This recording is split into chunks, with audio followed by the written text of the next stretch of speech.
$324,082. That is the literal cost of being responsible by the bank standards while they use your own deposits to bury you.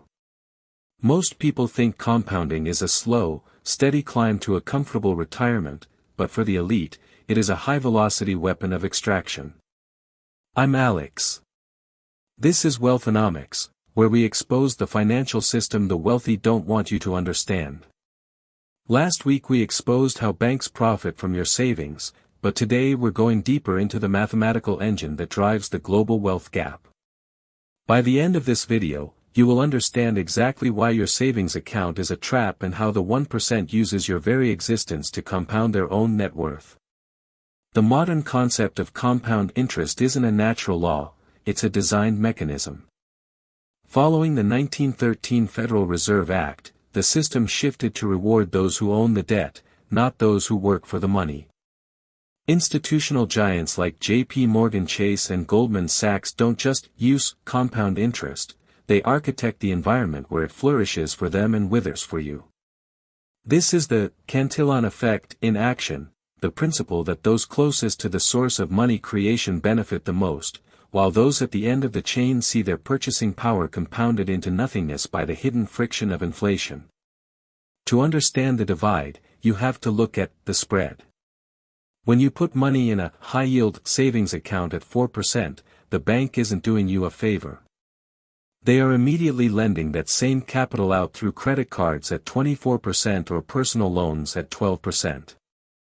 That 20% difference isn't just profit, it's the engine of their compounding. While you wait 18 years for your money to double, the bank is doubling their share of your capital every 3.5 years. They are using your responsible behavior as the raw material for their own exponential growth, leaving you with the scraps of a depreciating currency. But here's what your financial advisor will never tell you: the Rule of 72 is a marketing tool for the middle class, not a strategy for the wealthy. The elite don't wait for 7% annual returns in a mutual fund, they use arbitrage compounding. This involves taking low-interest debt, often subsidized by the government or secured by their existing assets, and moving it into high-velocity cash flow engines. They aren't compounding their own money, they are compounding the bank's money and keeping the difference. This is how $1 million becomes $10 million while the average 401k struggles to outpace the real cost of living. The part they deliberately don't teach in school is that compound interest on debt is mathematically designed to be inescapable for the bottom 80%. When you carry a balance on a credit card, the interest is calculated daily and added to the principal. You are literally paying interest on the interest of a steak dinner you ate 3 years ago. This is negative compounding, a gravitational pull that ensures your future labor is sold before you even perform it.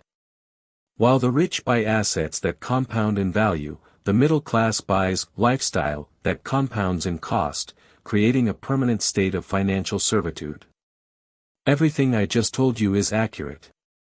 But there's a dimension to this story that almost no financial content creator covers: the asymmetry of time, and the step-up in basis loophole. Most people view compounding as a 40-year horizon, but the truly wealthy view it as a multi-generational relay race. They don't just compound capital, they compound tax advantages that the average person can't even access. This is where the game moves from saving to securitizing. If you don't understand how the elite bypass the tax man while their assets explode, you aren't just losing the game, you aren't even on the board. The wealthy use a strategy known as buy, borrow, die. They buy assets that compound, they borrow against those assets at ultra-low interest rates to fund their lifestyle, and when they die, that a step up in basis wipes out the capital gains tax for their heirs. The compounding never stops for a tax bill. Meanwhile, the middle class is told to diversify into 401ks, which are essentially giant tax-deferred liabilities waiting to be harvested by the government at the highest possible rate in the future. You are compounding a debt to the IRS, while the 1% is compounding a legacy of tax-free liquidity. Here's the thing that keeps middle-class families trapped generation after generation: they compound linear income, while the rich compound systemic assets.